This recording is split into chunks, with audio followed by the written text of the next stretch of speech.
मी वैशाली वैशूज रेसिपीमध्ये तुम्हा सर्वांचं मनापासून स्वागत करते। आज आपण बनवणार आहोत बुद्ध पौर्णिमा स्पेशल तांदळाची खीर। रेसिपी शेवटपर्यंत नक्की बघा। माझ्या चॅनलवर जर नवीन असाल तर चॅनलला सबस्क्राइब करा। तांदळाची खीर बनवण्यासाठी या ठिकाणी मी थोडीशी पूर्वतयारी करून घेतले। बदाम मी रात्री भिजत घातले होते, सकाळी त्याची साल काढून बारीक काप करून घेतले आणि तांदूळ इंद्रायणी तांदूळ घेतलेत मी। तुमच्याकडे जर आंबे मोहर किंवा बासमती तांदूळ असेल तर तोही वापरू शकता तुम्ही। ते कढईमध्ये थोडेसे भाजून अर्धा ते पाऊण तास भिजत ठेवले होते मी। त्याच्यानंतर या ठिकाणी पिस्त्याचे काप करून घेतले, काजूचे काप करून घेतले, चारोळी घेतले, वेलची पावडर घेतले, तूप घेतले, 1 वाटी साखर घेतले, पाणी घेतले आणि 1 लिटर दूध घेतले।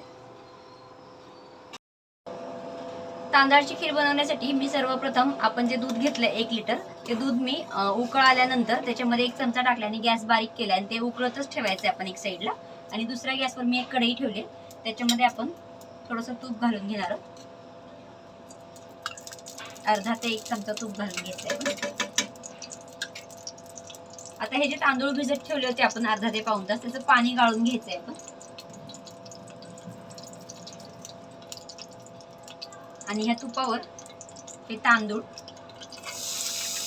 थोडेसे भाजून घ्यायचे आपण। मी भिजत घालण्याच्या आधी पण थोडेसे भाजून घेतले होते तांदूळ। जास्त डाग येऊ द्यायचे नाही तांदळाला। 2 ते 3 मिनिटं गॅसवरती परतवून घ्यायचे आणि भिजत ठेवायचे। आणि आता तुपावरचे आपल्याला थोडेसे परतवून घ्यायचे त्यांना। तांदूळ थोडेसे परतले गेले की आपण त्याच्यामध्ये टाकणार आहोत पाणी।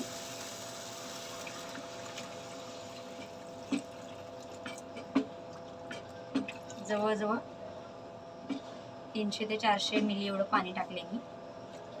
आणि आपण हे शिजू देणार आहोत तांदूळ। एक साईडला दूध पण आपलं उकळत चाललंय, मध्ये मध्ये हलवायचं त्याला, म्हणजे खाली चिकटणार नाही दूध। इथे या ठिकाणी तुम्ही बघू शकता फक्त 2 ते 3 मिनिटं उकळले तांदूळ आपले आणि तांदूळ शिजायला पण लागलेत बघा। हे कशामुळे की आपण भाजून त्यांना भिजत ठेवतो आपण जेव्हा अर्धा पाऊण तास, तेव्हा तांदूळ पटकन शिजतात। आता आपण याच्यामध्ये ड्रायफ्रूट टाकून घेणार आहोत। ते काजू बदाम जे आहेत ते मी रात्री भिजत ठेवले, त्याची साल काढून घेतली। याच्यासाठी की साल ही पचायला जड असते, त्याच्यामुळे जर भिजत ठेवून त्याची साल काढली तर ते पचायला हलके होतात। हे बदामाचे तुकडे टाकले, त्याच्यानंतर पिस्ता, तुमच्याकडे जे ड्रायफ्रूट अवेलेबल असतील ते तुम्ही वापरू शकता, काजूचे तुकडे, चारोळी किंवा चिरोंजी म्हणतात त्याला, आणि वेलचीची पावडर पण आताच आपण टाकून घेणार। या ठिकाणी मी किशमिश टाकत नाही, का तर किशमिश टाकल्याने कधी जर किशमिश आंबट असले तर मग ते चव बिघडून जाते खिरीची, म्हणून मी किशमिश टाकणं अवॉइड केले इथे। आता मी या ठिकाणी गॅस आपला स्लो केला एकदम। आता त्याच्यामध्ये आपण घालून घेणार होती 1 वाटी साखर। गोड तुम्ही तुमच्या आवडीनुसार करा, जसं खाता कमी किंवा जास्त, पण खीर थोडी मीडियम गोडच छान लागते। आता हे आपण उकळू देणार आहोत चांगलं। ड्रायफ्रूट टाकल्यानंतर सुद्धा 2 ते 3 मिनिटं छान शिजवून घेतलंय मी। आता पुन्हा गॅस मी वाढवलाय।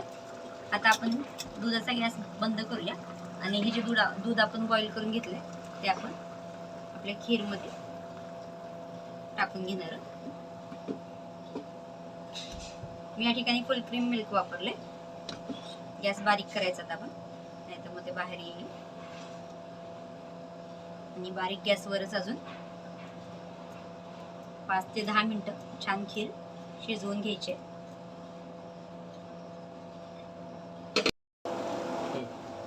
दूध टाकल्यानंतर 5 ते 10 मिनिटं छान शिजवून घेतली आपण खीर।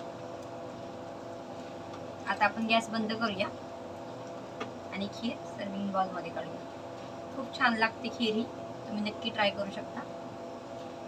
गरम भी ट्राय करू शकता किंवा मग फ्रीज मध्ये ठेवून थंड करून जर खाल्ली तर अतिउत्तम। खूप छान लागते खीर ही।